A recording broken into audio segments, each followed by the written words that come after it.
Halo, Assalamualaikum warahmatullahi wabarakatuh. Perkenalkan nama saya Raffi Azam Murtado dengan NIM 119006078. Di sini saya akan mendemonstrasikan praktikum fisiologi hewan dengan judul refleks tendons. Langsung saja, gerak refleks berjalan sangat cepat dan tanggapannya terjadi secara otomatis terhadap rangsangan tanpa memerlukan kontrol dari otak. Pada gerak refleks, impuls melalui jalan pendek atau jalan pintas, yaitu dimulai dari reseptor penerima rangsang, kemudian diteruskan oleh saraf sensori ke pusat saraf, diterima oleh sel saraf penghubung, tanpa diolah di dalam otak, langsung dikirim tanggapan ke saraf motor untuk disampaikan ke efektor, yaitu otot atau kelenjar. Jalan pintas ini disebut lengkung refleks. Gerak refleks dapat dibedakan atas refleks otak bila saraf penghubung berada di dalam otak. Misalnya, gerak mengedip atau mempersempit pupil bila ada sinar, dan refleks sumsum tulang belakang bila sel saraf penghubung berada di dalam sumsum tulang belakang. Misalnya refleks pada lutut.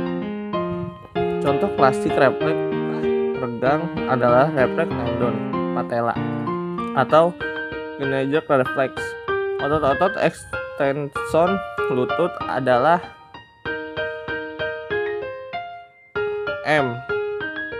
quadriceps femoris yang membentuk anterior paha dan melekat ke tibia atau tulang kering.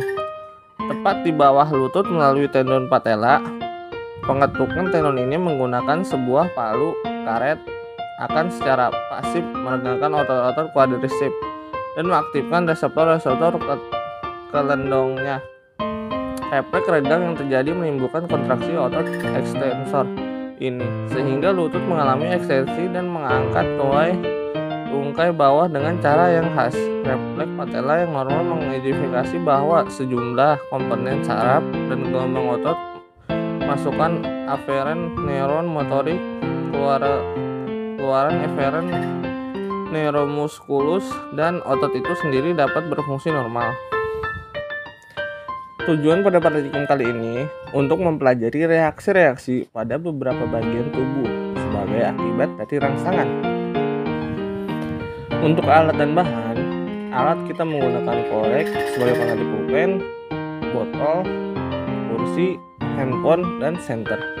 Dan bahan sendiri kita menggunakan organ tubuh kita seperti mata, lutut, mulut, telapak kaki, telapak tangan. Langsung saja kita masuk ke langkah kerja pertama, yaitu refleks pada pupil. Tutuplah mata selama 1-2 menit, kemudian buka dengan cepat dan perhatikan bentuk pupil. Selanjutnya refleks pupil dengan tiba-tiba. Perhatikan respon pupil, kornea, dan kelopak mata ketika mata disinari cahaya. Dan selanjutnya refleks akomodasi pandang. Hadapkan mata pada benda dekat dan jauh. Perhatikan pupil. Refleks menelan. Telan air ludah, kemudian minum air, dan ulangi menelan. Dan rasakan apa bedanya.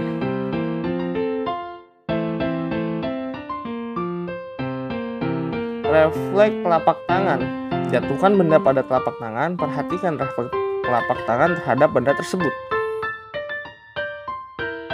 Refleks patella, duduki kursi dengan kaki menggantung, lalu pukullah patella.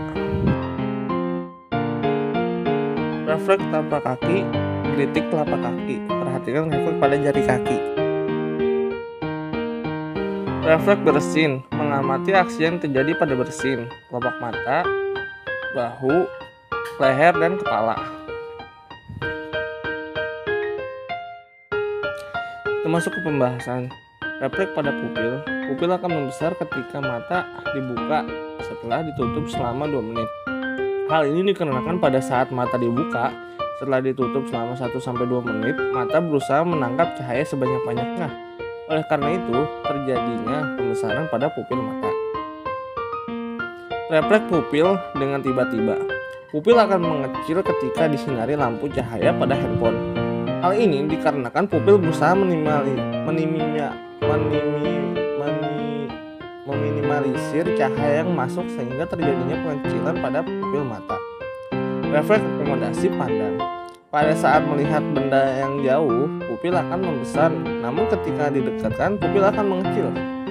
Hal ini dikarenakan adanya rangsangan berupa cahaya yang diterima oleh pupil. Proses ini melewati lengkung saraf dengan satu sinaps, sehingga termasuk refleks monosinaps. Refleks menelan. Pada saat menelan air ludah lebih lama dibandingkan menelan air minum. Hal ini dikarenakan perbedaan antara menelan ludah dengan menelan air berkenaan dengan produksi saliva yang secara tidak sadar, di mana menurunnya sekresi ludah diatur oleh saraf autonom, tepatnya saraf simpatik. Sedangkan menelan air lebih mudah karena tidak dipengaruhi oleh kerja saraf autonom, tetapi merupakan gerakan sadar dan juga kekentalan air ludah yang lebih pekat daripada air minum. Refleks telapak tangan. Pada saat dijatuhi benda yang bermuatan lebih besar, tangan akan menghindar. Hal ini dikarenakan terjadinya gerakan refleks yang disebabkan oleh sistem saraf parasimpatik. Refleks patella. Pada saat kaki dipukul akan bergoyang ke depan. Hal ini dikarenakan adanya kerja dari musculus quadriceps femoris yang menyampaikan impuls sensori ke korda spinalis dan menghasilkan impuls berupa kontraksi otot. Pada saat diberi perlakuan dengan keadaan kaki terjuntai, bebas dan pikiran rileks, terlihat adanya goyangan kaki ke arah yang depan. Ada respon yang merupakan refleks stretch. Refleks telapak kaki.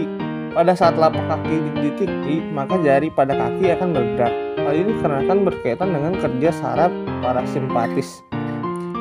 Refleks bersin. Pada saat bersin akan terjadi batuk serta kedua telapak tangan menutup wajah dan bahu menunduk. Hal ini dikarenakan refleks dari saluran pernapasan yang digunakan untuk membersihkan saluran napas atas dan respon mekanisme pertahanan saluran pernapasan atas. Dapat disimpulkan, gerak pada umumnya terjadi secara sadar. Namun, ada pula gerak yang terjadi tanpa disadari, yaitu gerak refleks. Gerak refleks adalah gerakan yang tidak disadari, yang timbul akibat adanya rangsangan. Gerak refleks ini ada yang monosinaptik dan ada yang polisinaptik. Gerak refleks berjalan sangat cepat dan tanggapan terjadi secara otomatis terhadap rangsangan, tanpa memerlukan kontrol dari otak. Mekanisme gerak refleks berawal dari adanya rangsangan, lalu rangsangan tersebut dihantarkan ke dalam neuron sensori. Setelah itu ke sumsum tulang belakang, ke neuron motorik, seterusnya ke efektor dan menghasilkan tanggapan dalam bentuk gerak. Cukup sekian dari saya. Terima kasih. Assalamualaikum warahmatullahi wabarakatuh.